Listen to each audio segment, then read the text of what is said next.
I have a problem. Whenever I check out a band I haven't heard for the first time, I'll listen to their most recent album, and that's it. Not the classics, not the songs that put them on the map, not their most popular ones, just the stuff that came out most recently, and let that be my first impression of their music. It's like chronocentrism, the assumption that some periods of time are just better than others, but in my case, it's with modern heavy music, so I'll call it cornocentrism. I think it's because up until the last few years, I don't go out of my way to expand my bubble very much. Like, I could listen to nothing but Alter Bridge and Periphery until I croak, and I'd be pretty happy. But when I do crack the seal on a new band, I only do it with their most recent material. And I think this is a problem, because not only would it be weird to talk to people about Tool if I'd only heard Fear Inoculum, but I wonder if I'm robbing myself of more musical experiences that I actually really click with without realizing it. So today, we're gonna take a step towards solving that problem with a little band called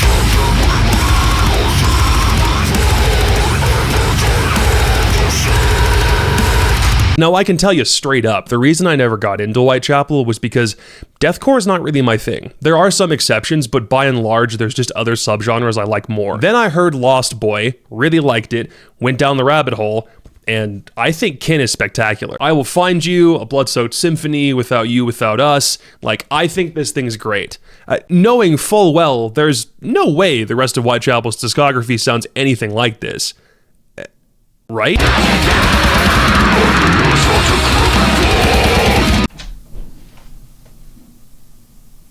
What have I gotten myself into? I admit, I think I spent more time absorbing the lyrics on this album than almost anything it does musically. Like, when you spend that much time on Jeffrey Dahmer and Jack the Ripper in that gruesome detail, it's like a car crash. You can't help but look at it. I bet if I read the lyrics to Prosthetic Fluid Asphyxiation, it might get my whole channel demonetized.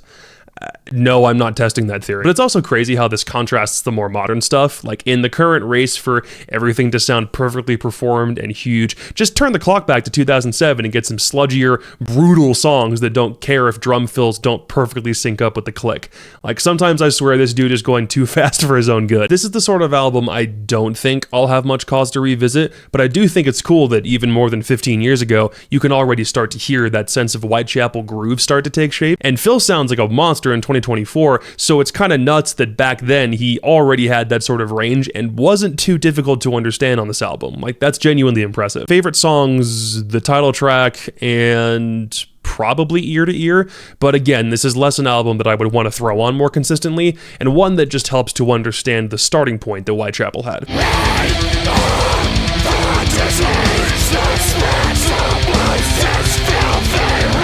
Frankly, I'm kind of shocked this Is Exile came out only a year after Somatic did. It's already got so much more range and depth and tries more new things and does more to differentiate songs from one another than the album that came out literally just a year prior. And let me tell you, we're only 2 albums into this thing, and there's already some stuff in here that I'm wondering why I denied it to myself before. Father of Lies is a sick opener, Possession slaps, Exalt's got a lot going on, Messiahbolical is a dope closer, and there's enough solos throughout to break up the heavy shit that, again, I'm surprised we're getting this on only album 2. You don't have to bust out a 7-minute song yet, you can wait a couple more albums for that. The performances are notably a bit more cleaned up, which I like, and it sounds like that Whitechapel groove is starting to become more of an anchor for several songs. And I think the pacing also benefits from having more diversity of elements. Solos, harmonies in the rhythm parts, tempo differences song to song, especially having 2 instrumental songs that act as palate cleansers, one of which almost sounds like you could put Phil's vocals from Kin over the top of it and it would sound like a Kin track. It's more of a varied album where Somatic was very one energy the whole time, and I like that there's already some old school Whitechapel stuff that I feel like I was missing out on. I think we're on the right track.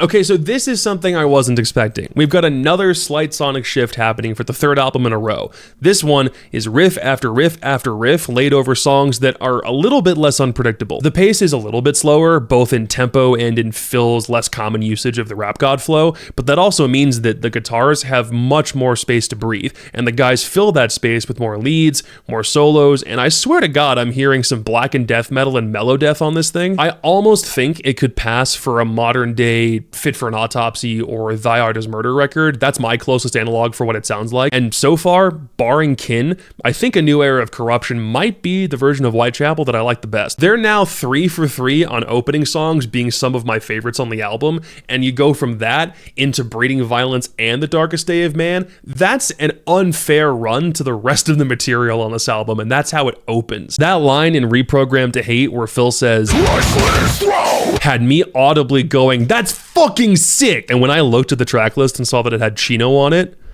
and that it had Vince on it, there's a couple songs on the back end that are misses for me, and Single File is not my favorite closer, but generally New Era feels like the tightest and the most intentional that they've been so far, and Phil just keeps sounding more articulate and tries out that mid-high screen that I haven't heard him use yet. I think it's probably missing like a bigger hook song, like a Possession or an Exile, but overall, I'm really liking the way that Whitechapel's trending.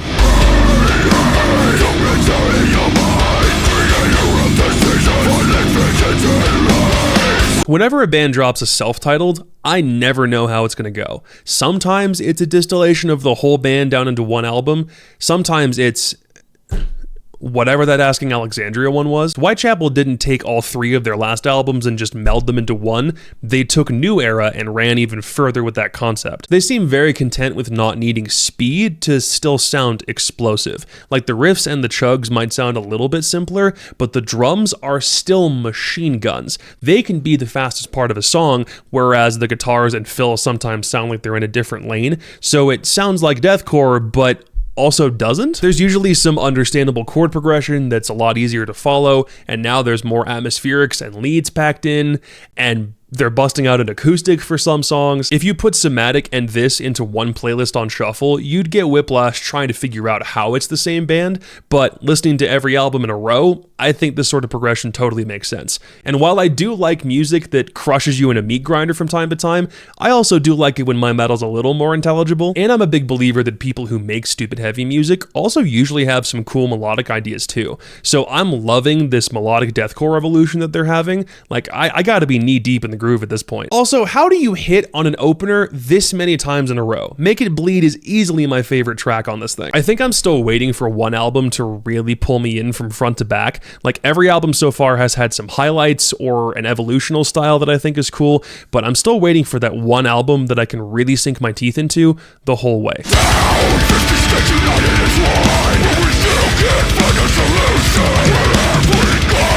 All right. I guess all good streaks have to come to an end eventually. We were doing so good on opening songs, and then our Endless War made it weird. It has that same explosive opening spirit as the other albums do, but something about combining hyper-aggressive American phrasing with a whole lot of "fuck you" energy just doesn't really work in my book. Saw Is the Law, that bangs. That's easily a top 5 Chapel track for me, and I swear to God that song also did the Doomsday riff before it was cool. But I think from there, it kind of gets hard to find something as interesting to latch onto. When I opened this video, I said I wasn't that huge into deathcore. A big reason for that is a lot of simple elements getting reused over and over again without much variation, to a point where even if it sounds heavy, songs can really start to blend together unintentionally. To this point, I think Whitechapel's done a really sick job of keeping songs fresh and distinctive, even while using a ton of those elements. What I think happened on this album for me is, even though I like the style that they've now drifted into, riffs get repeated a lot, Phil only uses the rap god flow maybe twice, and lyrics somehow got edgier out of nowhere, which is weird because I've heard Phil rap full gory anatomical dissertations before, and that didn't feel as odd as this does, which is kind of a shame because I was hoping that the album that had Saw on it would go a little bit harder than this, and we got Diggs Road out of it, which might be my favorite closer so far. But yeah, Endless War just didn't really click for me. No worries, we move on.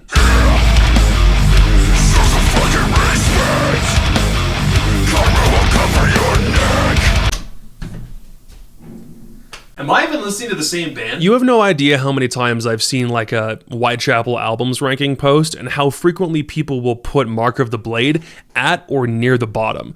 I didn't get it then, but now I've heard everything. The mystery is solved, and while I kind of get it, I don't know if I'd call this album bad, because now there's 10 years of Whitechapel, and there's gonna be big differences between album 4 and album 6, let alone album 1 and album 6. I like that there's now a pretty wide breadth of Whitechapel styles to choose from, because now you've got some slow, melancholic, more accessible chuggers on Mark of the Blade, but I also can totally understand why its reception maybe wasn't as positive. Also, 10 years in and we finally got cleans? Yes, he sounded like Maynard, but I already heard that on Kin, so it wasn't new. He only used them on more down-tempo songs where there wasn't a ton of action, so vocals got to take center stage.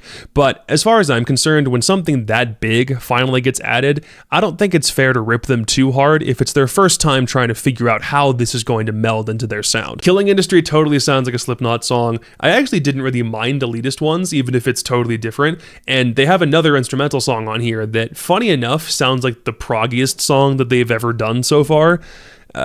Sign of things to come, perhaps. But overall, I don't really think it's my favorite version of Whitechapel that I've heard to this point. I think it's cool that it gives their catalog this kind of depth, but yeah, I'll leave it at that.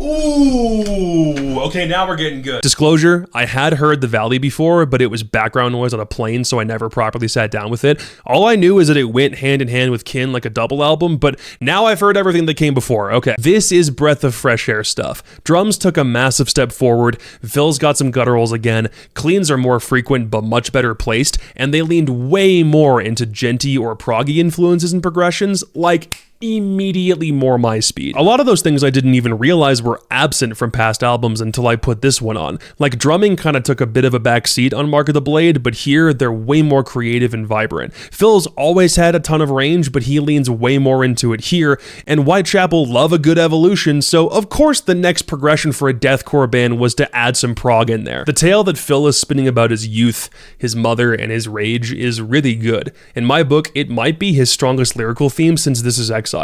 And just like Exile, when you've got a lot more diverse elements to use, the track flow instantly benefits a ton. It doesn't start the way any Chapel album does, but there's so much more going on sonically that no song really blends together. Want to beat something up? Put on Forgiveness is Weakness. Want to cry and call your mom afterward? Hickory Creek. Want to jump around and prove that you're a professional upstairs neighbor? Black Bear. The range is great, the tunes are great. It feels like they got back to normal a little bit, but also kicked off a new sound at the same time, and I'm here for it, especially given what it immediately leads into.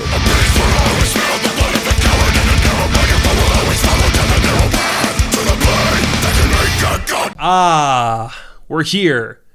We've made it. Do you hear that, buddy? Do you hear that? We made it! I'm a sucker for bands that use motifs and references more than once, so this being a direct follow-up to The Valley and catching all of those similar moments made both albums way cooler for me personally. Whitechapel's now gotten to a point musically where they've got enough depth of songwriting to tell Phil's story with the kind of range it needs. If it needs to be brutal, mournful, wretched, or even victorious, they've got the ability to cover all their bases, and they do a really good job on Kin. I honestly forgot how many songs on here are mostly cleans, so the flow is definitely way different from any other album, but Phil's gotten so good with singing and knowing how to use it, I don't care. I really hope he never stops. But that opening run, I Will Find You, Lost Boy, Blood-Soaked Symphony, is insane. I still think Lost Boy is my personal favorite Whitechapel song. And this album is an Alex Rudinger masterclass. Go watch his drum playthroughs. All of them. Even if this is the only Whitechapel album he's ever going to be on, he took the sticks to a new level. Good luck, Brandon. So, 8 albums later, I'm both surprised and not surprised. Surprised because I had the impression, however wrong it is in hindsight, that more albums were going to sound like Somatic, where really only the first one does. They didn't lean into that late 2000s deathcore sound beyond the first album, and since then had a really sick spin on the genre from a much earlier point in their careers than I realized. Not surprised, because the theory is ultimately correct. Bands that you sleep on will eventually get you with something. And now I've got a whole playlist of Whitechapel songs I think are cool, instead of just the one album that I play on repeat. I think Kin's still my favorite, but the Valley is neck and neck right there with it. New Era is not far behind, and This Is Exile is not far behind that. I definitely think Whitechapel, as they've gotten older, is my favorite form, but there's stuff from all over their catalog that holds up really well to a new guy in 2024. And again, that's coming from somebody who's not that huge into deathcore. I think this was a good exercise in fixing the cornocentrism problem. Like, Whitechapel had definitely been one of the bands I'd been thinking about the most in regards to this issue, and even if it's a massive self-report to admit you hadn't listened to one of the progenitors of deathcore, I got there, I fixed it, it's done. Now I'm gonna go put Visceral Wretch back on another 50 times in a row while I wait patiently for album number 9.